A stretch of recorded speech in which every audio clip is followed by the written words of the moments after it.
The room was filled. Everybody was there. We had a great panelist. One of them was our very own Reverend Julian Kuna. And the panelist was also Dashan Chandaria. It was such a big event, such a good exposure, yeah. So the presentation went on, and of course I went on stage with my presentation. And I remember during the break, people were telling me, wow, Deborah, that was nice. I'm sure you are going to win the prize. Now, the prize was 10,000 US dollars. The mock check was there, and I was looking at it. And as people were giving me praises, it all of a sudden got into my head like, okay, I imagine myself walking home with this 10,000 US dollars.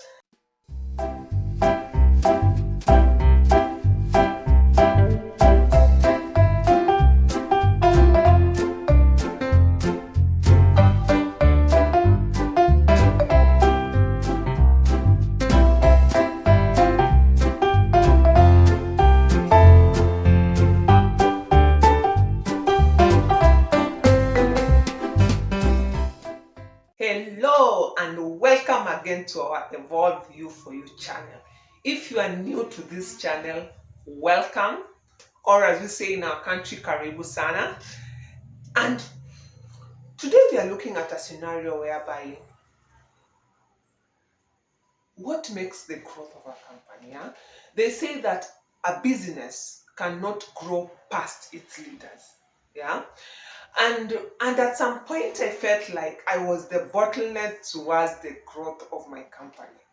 I felt like I was getting so many opportunities, and most of them were slipping through my hands simply because I didn't have the skills, the know-how. Yeah. So when they announced of this training program for entrepreneurs called Sinapis, of course I jumped into it. The first day that we went for these classes, I looked at the guys around as people were introducing themselves. Some were undergraduates, some had diplomas, some had their masters. I was like, okay, what have I signed up to? But I was up to the game, and for me it was game on from day one.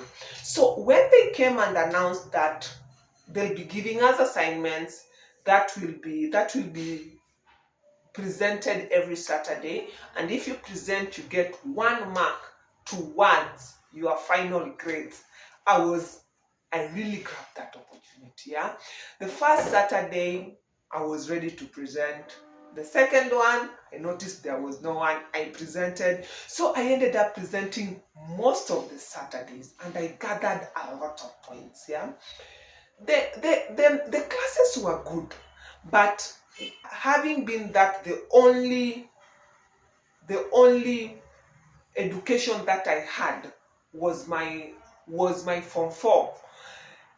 At some point it was more of a challenge for me, because some of the things that we were taught, they were like for MBA.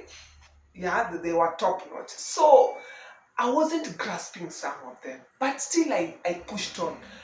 I did everything I could.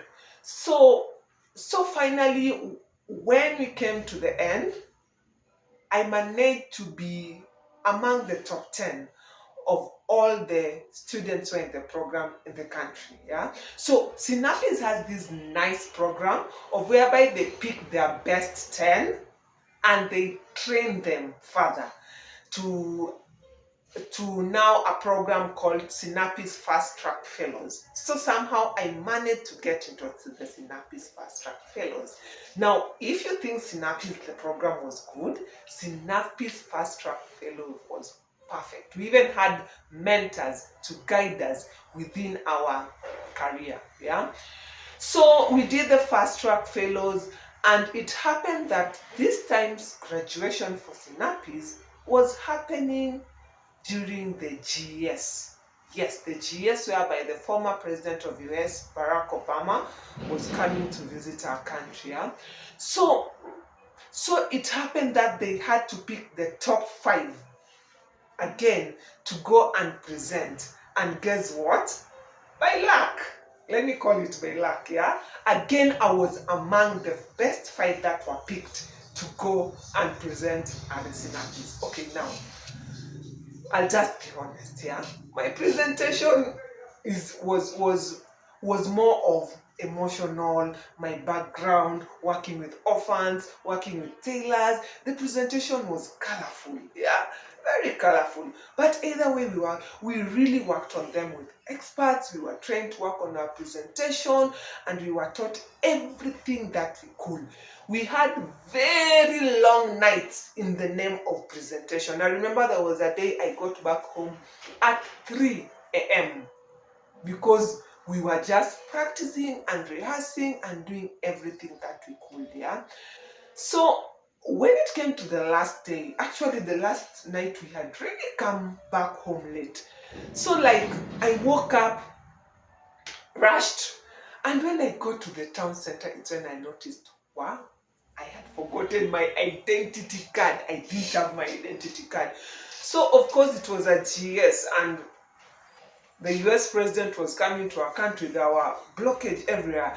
And then I was asked, like, where are you going? And I was like, I am presenting at the GS. And they were like, where is your card? Where is your lanyard? I didn't have any. So funny enough, I called and I told them, you know what? I've been stopped here because I don't have the documents. They sent people to come for me. And as I was walking next to these bodyguards, people, and I was like, wow, things can change. Today, people can just come and pick me so that I get into the KICC. But anyway, we went. The room was filled.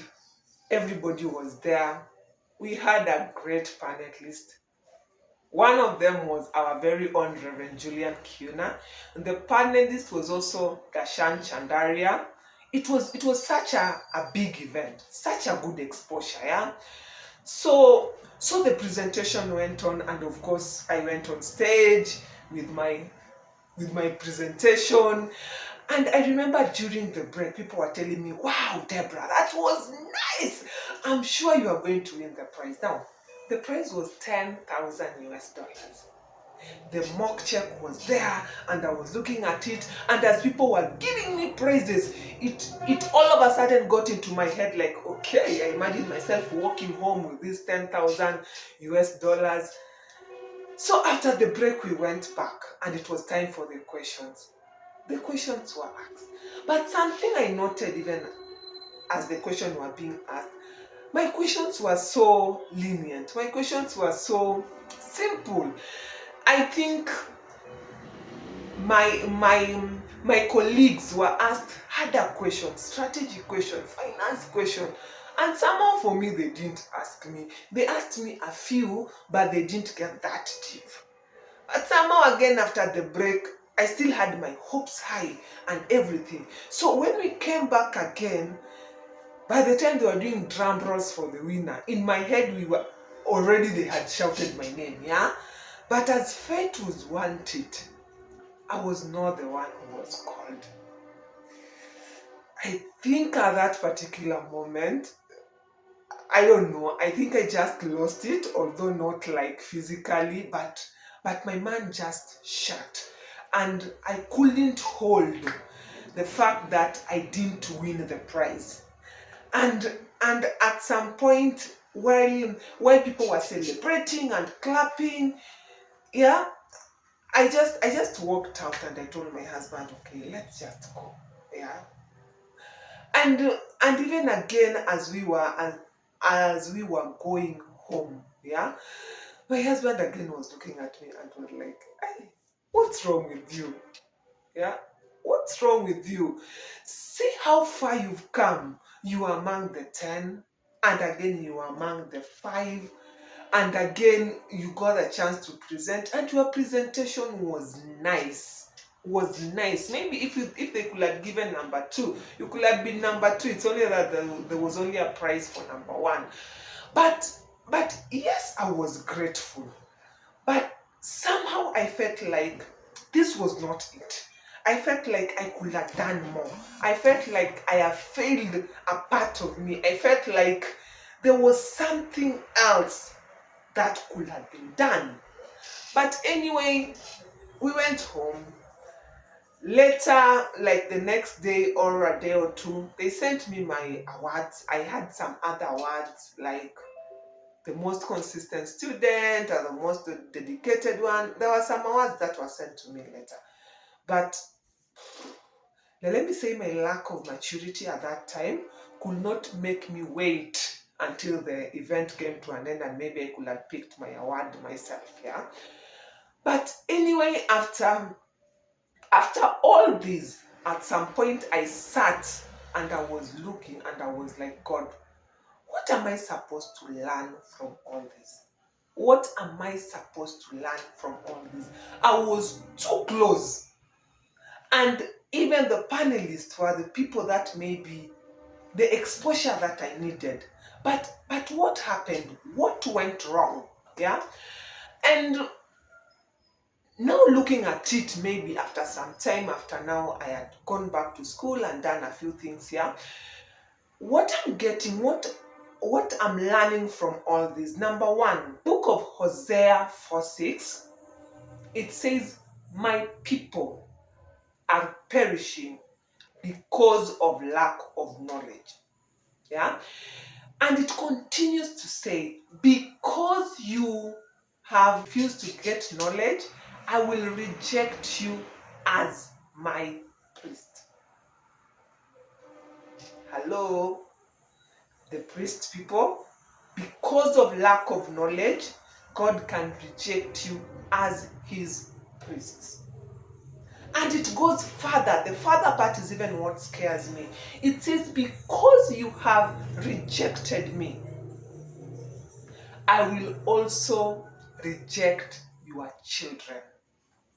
Parents, I hope you are listening to me. Yeah. So when you read that book, when you take that course, when you go back to school, when you are burning the candle at night, remember it is not only for you as an individual. Hosea 4:6 clearly identifies it. It flows even down to our children. Yeah. So again, the second thing that I learned in all this is that opportunities will come. Opportunities will come. I've told you the way I didn't have a certificate, I hadn't done my diploma or my undergraduate, but somehow, I managed to maneuver past them and was among the 10, among the 5, and among the few that were chosen to present at the GES. Opportunity will come. Again, the Bible says time and chance happens to all of us.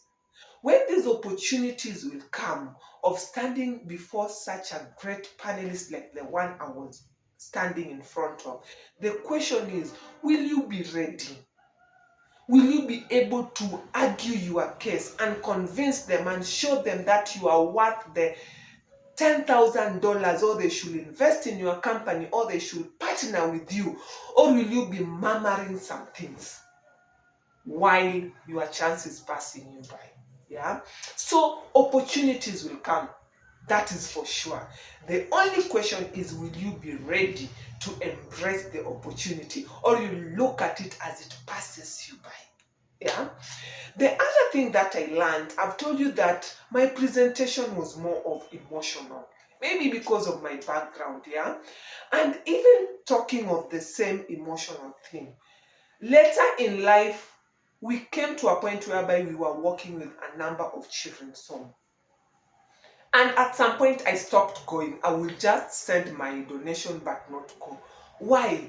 In some children's home we will go to, they will dance for us, welcome us as a company, then we will sit down, then the children will come and start narrating their sad stories, one sad stories after the other. Maybe with an aim that maybe we will donate more money, or maybe work with them longer. And at the back of my mind, I was like, as these children narrate their story over and over, some of them were thrown, some of them were raped by their fathers, and some of them were thrown, some of them, I don't know, slept on the street for how many days. Yes, the sad story happened. Yeah, but as this child narrates it over and over in the name of getting food at the end of the table, this child gets into the mindset that I am here to be helped. Yeah, and unless somebody comes and changes their mindset, they'll forever remain like to be the ones on the end to be helped. Yeah, so I've told you that my presentation was more of emotional. It got me to up to the place whereby I was presenting at the GES, but the message that I got clearly that it can only bring me that far. But in the name of maybe somebody like Reverend Julian Killer or maybe Dashan Chandaria investing in my company because of my sad story, it's a no-no. At the end of the day, the investor needs facts. They need to know, what are you doing? Where are you going? What is your strategy? What are you doing about it? They need facts. They don't need our tears and our emotions and these stories we have like my mother died, my father did not resurrect. No. What are you doing about it? Because everybody have a story. I normally say, like, if we will make people to say their sad story, we'll never finish it. But yes, such a thing happened. What have you done with it? Or you are still carrying it. You are heading to 40 and you still have your sad story narrated over and over, and you haven't done anything about it. Yeah. Again, the fourth lesson and the last one that I learned is the importance of skills. Yeah. Again, the good book says, do you see a man skilled in his job? He will serve before kings and not mere men. Yeah? The power of skills, it is all about skills. Can you do it? Can you not do it? What are you doing about the skills that you don't have? Are you taking a course? Are you reading a book? What are you doing? Are you joining yourself with people who can sharpen you, who can make you better? Because even the fact that I went to Sinapis, I noticed the gap that I had. Because truth be told, yeah, I may have maneuvered up, but truth be told, I noticed there was a very big gap. Actually, once I was done with my morning period, I just woke up one day and I told my husband, you know what? You'll drive me. Now, the only university I knew by then was Park University, because I am a listener of Hope FM, and the university they used to drum over and over and over again was Park University. So I just told my husband, you know what? We'll drive and go and find where Park University is. And true, we drove there and I went and I took the registration forms. I didn't know where I'll get the money. I didn't know how. I didn't know. What I knew was that no, I'll not let opportunities pass me by. The next time I get an opportunity to stand before kings, the way I had this time round and I messed it up, I'll not lose it again. Yeah. So that is how I decided to enroll to school, and I started doing my undergraduate. Yeah.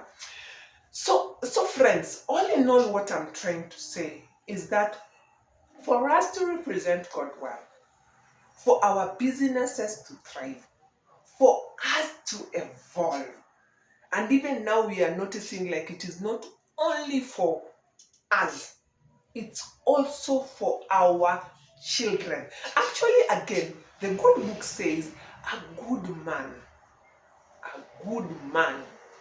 leaves inheritance for up to the fourth generation. It means that your children, your grandchildren, your great-great-grandchildren, and I think the next team will be okay because their father, because their mother did something about it. I hope your children will be among the lucky ones. I hope they will. So friends, that was our nugget for today. Remember to go out there and get some skills. Till next time, thank you so much for joining us. Again, don't forget to subscribe, like, and share just to promote the channel and to motivate us to produce such inspiring videos. Till next time, friends, thank you very much.